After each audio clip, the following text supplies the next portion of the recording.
Hey, what's going on? This is Sunshine. And E. All right.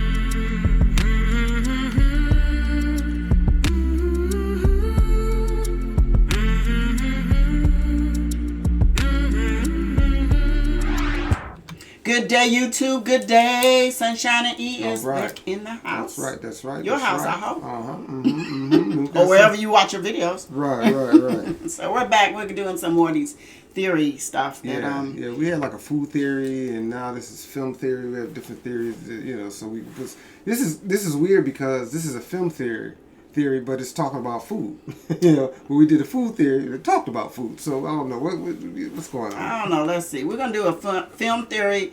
It's the movie exposed KFC's biggest secrets.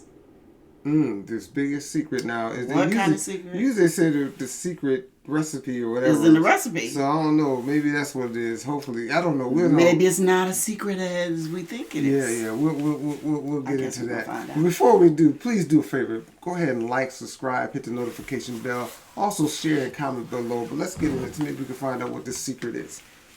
Gaming console, right? A Kentucky Fried Chicken console. Best part, it's got a built-in chicken warmer. And then I want to make a comic book with different versions of me populate the multiverse. I want to be the voice of GPS navigation. And I want my own dating simulator. And I want Mario Lopez to play me in a Lifetime movie. Yeah, I think the Colonel may have discovered a 12th secret herb, if you know what I'm saying.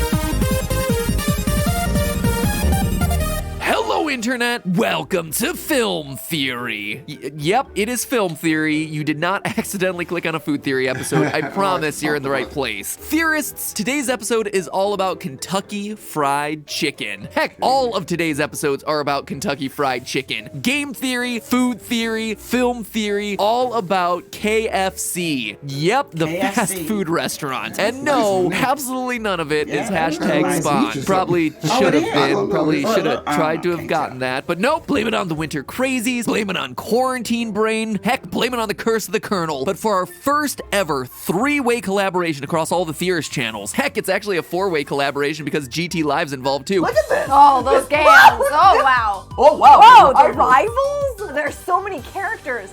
That was great. Right? That was... I'm satisfied already. I'm satisfied. For our first ever 4-way collaboration across all the Theorist channels, I had the idea to make it about KFC. Yes. What am I doing with myself? It seems insane, I get that, but bear with me here. As you probably know, KFC is the keeper of one of the greatest unsolved mysteries of our time, Colonel Sanders' secret recipe blend of 11 herbs and spices. Today, KFC keeps the recipe physically locked in a vault in their Louisville headquarters. They've hired 2 separate companies to produce separate halves of the recipe so that no one person, not even KFC's own head chef, is privy to the entire thing. Naturally, this level of secrecy has piqued the curiosity of KFC fanatics across the globe. And for decades, people have been trying to do everything they can to figure it out. People have run lab analyses on the chicken served in KFC restaurants. They've attempted to recreate the exact flavor at home through meticulous trial and error. They've latched onto recipes found in heirloom scrapbooks. They've even picked apart the brains of the late Colonel Sanders' business partners. But according to KFC, no one has ever gotten it quite right. Which again is kind of ironic because the whole shtick is that no one person knows the true recipe, so do you know it, KFC? Do you not know it? Right. Suspicious MatPat is suspicious. My eyes narrow in your direction, KFC. So the TLDR here is that plenty of people have approached this from a variety of different scientific and analytic angles, but has anyone ever tried to solve it from a film angle? I ask because in December, KFC released a movie, a Lifetime mini-movie to be more precise. It's titled A Recipe for Seduction, and yes sirree, that is Mario Lopez playing the Colonel himself, Harland Sanders, a little adorable crouton wearing dollar store facial hair. Now, it would be easy to just write this thing off as some marketing stunt, and yes, it is most definitely that. The script is at times indistinguishable from a KFC ad. The chicken is delicious, Bunny. Oh, please. We both know I can't cook like this. It's my new chef. He's incredibly talented. Though I gotta admit, not many Oh, is chicken this a ads true I've seen in the story? past feature a I'll have to plot where a watch girl's that. mother is having an That's why I affair said, with how did I her miss daughter's this? It's Lifetime. fiance. Remember our long weekend in the vineyard? How could I forget? If you marry my daughter, I promise there'll be more long weekends in your future. What? What am I watching? Oh, it's so gross. What sort of post-apocalyptic capitalist dystopia do we live in? It is a KFC soap opera. And here I am, sitting and writing an episode about this. Oh gosh, I'm part of the problem, aren't I? Anyway, I'm here to tell you that A Recipe for Seduction might be more than just an ironic, self-aware way to boost KFC sales. Much more. You see, theorists, I believe that this mini-movie is absolutely saturated with hints about the Colonel's world-famous secret recipe. That's right, A Recipe for Seduction may also be a recipe for KFC's original recipe. And that, my friends, is a recipe for a film theory. So hold on to your badly spirit-gummed facial hair, theorists, because this one is gonna be finger-licking good. Now, in order to properly enjoy this mini-movie, you're gonna have to take everything you might know about the real-life Harlinda Sanders, the cantankerous senior citizen who launched the Kentucky Fried Chicken franchise in 1952, and who one time punched a dude out cold in court, and jettison it all out from your mind. See, KFC's been playing around with the whole Colonel Sanders character fast and loose in recent years. From their famous commercials in which different actors portray the Colonel, to their DC Comics collaboration in which different versions of the Colonel exist across the multiverse, to a KFC-themed dating simulator which we played on GT Live that allows people to date the Colonel. And they're at it again in A Recipe for Seduction. Here, Harland Sanders is young, contemporary, and likes to show off his biceps. And for as crazy as the real-life stories of Harland are, he, to my knowledge, did not launch his chicken restaurant after surviving a kidnapping and murder attempt by his rich employer. Just kill him already! Kill him! Now, the plot of A Recipe for Seduction feels very on brand for a Lifetime movie. A beautiful young woman named Jessica is being pressured to marry Rich. We're weeks away from the bank repossessing our house. But it's so unfair. Our family's livelihood shouldn't depend on who I choose to marry. I'm sorry, Jessica. Marrying Billy is the only thing that can save us. But instead of falling for Billy, the wealthy jerk that her mother wants her to marry, Jessica instead falls in love with her family's newly hired private chef, Harland Sanders.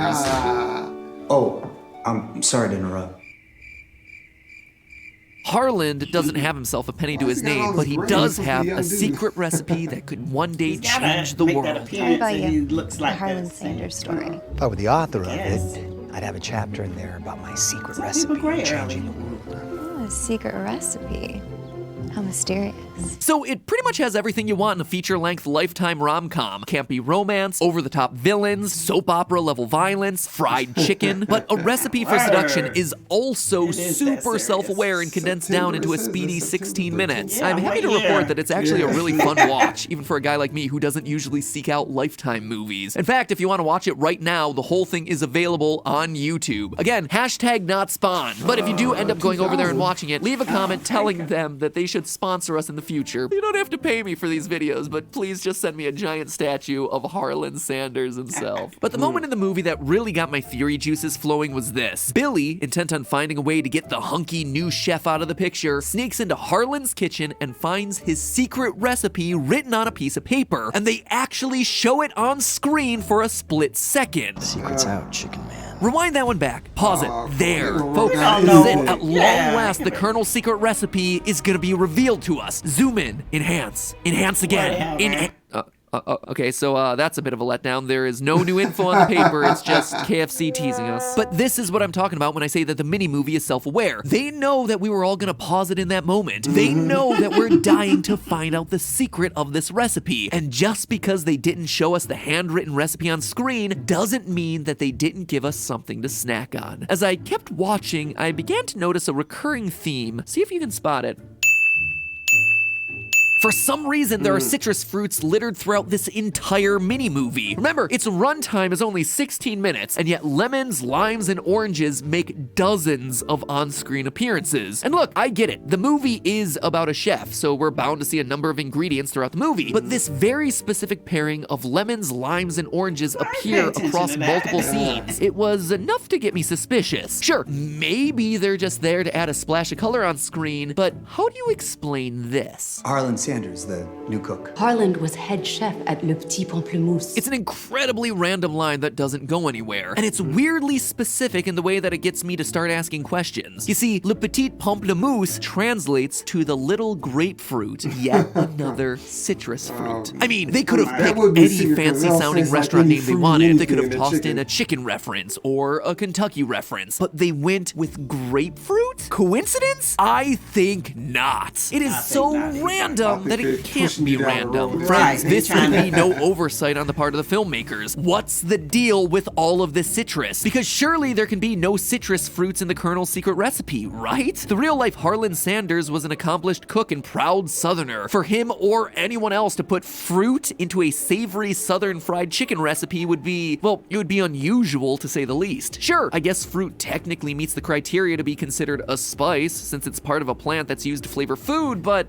there's no grapefruit on any spice rack I've ever seen. So what's the deal, KFC? Why'd you go out of your way to litter your own mini-movie with all these citrus references unless there was a reason to do so? So I did some research on the topic and I discovered that we can all rest easy. There is absolutely no reason to believe that Harlan Sanders ever included citrus fruits in his fried chicken recipe. However, the Kentucky Fried Chicken franchise is a different story. In fact, the fine print on their own website explicitly states that citrus is indeed involved. More specifically, citric acid. Now, let's hit the pause button for a moment because this is an important distinction to make. KFC may call it their original recipe, but the fried chicken you're served at KFC today is not identical to the fried chicken you would have been served at KFC in, say, the 1960s. See, in order to keep the food quality consistent across their growing number of franchises, Kentucky Fried Chicken, which Harlan Sanders sold in 1964, elected to streamline the processes by which KFC's menu items were prepared. After all, not every KFC employee can be as gifted in the kitchen as the great Colonel Sanders, so the simpler they could make it, the better. It should also be noted that Harlan Sanders was quite unhappy and quite vocal about what he perceived to be a slippage in quality after the KFC franchise was sold to the new ownership. So yeah, over the decades, there have been some tweaks to the Colonel's original recipe for business-related reasons. KFC claims the original 11 herbs and spices remain unchanged to this very day, although they've admitted other aspects of the recipe and preparation methods have received facelifts, such as the adoption of soybean oil as their frying oil of choice, especially in the US. You see, in the 20th century, soybean oil wasn't yet cost-effective enough to be used by huge franchises like KFC, but in recent years, soybean oil has grown in popularity and availability thanks to the fact that it's low in saturated fats and contains no trans fats. However, while healthier, soybean oil does have a downside. Soybeans in their natural state have a high concentration of linolenic acid, which causes the oil to spoil much more quickly than traditional frying oils. Fortunately, there are certain additives, including citric acid, that can improve soybean oil's performance as a frying oil. So that's why KFC now adds citric acid to its frying oil. It allows them to use a healthier oil. Now, most of the additives listed in the fine print of KFC's site, like TBHQ, don't affect the taste of the food in any detectable way. Citric acid, however, has an extremely strong taste, and it's possible that the sour, citrusy taste is at least mildly detectable in the fried chicken. Care to guess what citrus fruits contain the highest concentration of citric acid? They would be lemons and limes, followed by grapefruits and oranges. That's right, the exact same 4 seemingly out-of-place citrus fruits that are featured throughout A Recipe for Seduction. This is the real reason KFC made a mini-movie centering around the Colonel's secret recipe. They wanted to point us recipe seekers in the right direction. Many people have attempted to recreate KFC's original recipe over the course of many years, but their so-called original recipe is ever evolving. So anyone who wants to recreate the exact taste of the fried chicken at KFC needs to keep up with the times. Citric acid is a contemporary tweak to the recipe, which is why KFC decided to draw our attention to it using a contemporary reimagining of the Colonel in A Recipe for Seduction. But hey, that's just a theory, is what I would normally say at this point. See, we don't run into this kind of situation every day here on Film Theory, but today we don't have to speculate about this and wait to see if it's true. We can actually run an experiment and find out today if this was just a theory after all. And that's exactly what Steph and I are doing over on the Food Theory channel in a video uploaded at the same time as this one. We've taken this theory, along with some of the most legit KFC original recipe recreation attempts out there, and we're answering the question once and for all. What is KFC's secret recipe? What's the blend of spices? Is the inclusion of citric acid the missing puzzle piece that's kept us from matching the taste of KFC's fried chicken exactly. Spoiler alert, I think we found ourselves a solution. It didn't make sense to do it over here, so head on over to Food Theory right now to see what it takes to crack the code. All right, so come on, break it down. Where I'm gonna go with the theory and how to what did he say? How to figure it out? Okay. We can head over to KFC. I don't care. I'm gonna let them cook it. You know, I don't do a lot of frying anyway. But here's the thing about that. Now, I think people that are really, really quality and good chefs have been doing cooking for a while could probably come close to that. They can kind of taste and say, okay, this, and they can go back and forth and get close. And I say that because even in here, they went back and said the chicken you're tasting now is not the same as in. Right. So people probably can imitate that or get real close to either one of those. If we're gonna accept this today being the KFC, the 11 secret spices, what about the ones back in 1960s? So if it's, so I think I just think unless you really have that kind of palate that you can really decipher, man, this is because we actually went to KFC and it didn't taste anything like KFC. This was a few weeks ago. We went and I think they was out of original and they had they had the the fried and then they had the spicy, the hot. Yeah, the crunchy or whatever. What do you call it? I don't know. They changed it. It used to be hot. They have like the original crispy or whatever you call it. But the crispy, I guess, does it have the same? Because it doesn't taste the same. No, okay. I don't think so. I think the original is original. Right. It's a softer breaded it is type of coating. But it didn't taste. Even that didn't taste. And I think maybe we caught them at the end of the day or something. I don't know. It just didn't taste right. But I mean, as far as that's concerned, I think that people can really, really get real close. I mean, and I just think with technology, man, you can figure out what's in something.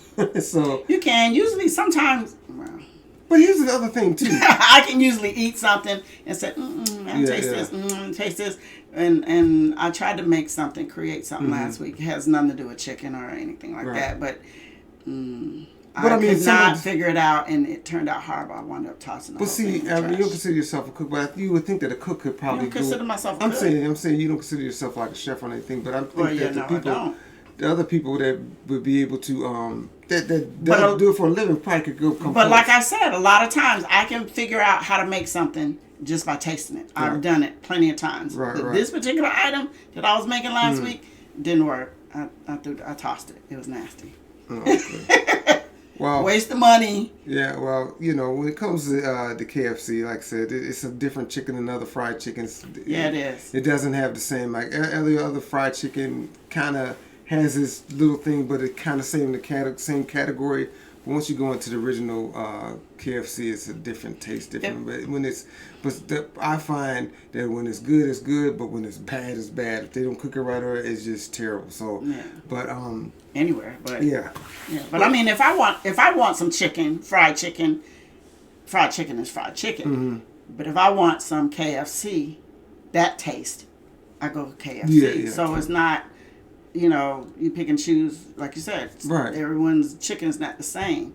So, but chicken usually generally across the board is the same. It's just that particular recipe seems different to me. Right. And the only other thing that my last closing thoughts is that it seems like because all food has to be approved. So if all foods has to be approved, there's got to be somebody that says, okay, this ingredient is okay to put in it. So it seems like someone should know what it is outside of KFC. I told you in the beginning, somebody knows. Because I mean, they can't put arsenic in it. How can you keep making something? How can you keep producing something if nobody knows what's in it? Yeah, that's why. Yeah, I understand. But at that point, that makes good sense. But I'm saying on the other point, if they wanted to put arsenic or some other bad stuff in it, what I'm saying is they have to be approved. They have to approve it. So I'm just saying someone has to know outside of KFC to say, okay, you can sell this product. Because they can't just put anything. It's got to be approved to be able to, for human consumption. So, I mean, it seems like there's somebody outside of KFC and maybe they are sworn to secrecy or that's just something they don't do in the business. But somebody's got to know to say, okay, it's okay for you to sell for people to eat. Yeah, because somebody knows and somebody's packaging the ingredients. And I will package my spices and I give it to you and you put it on your chicken.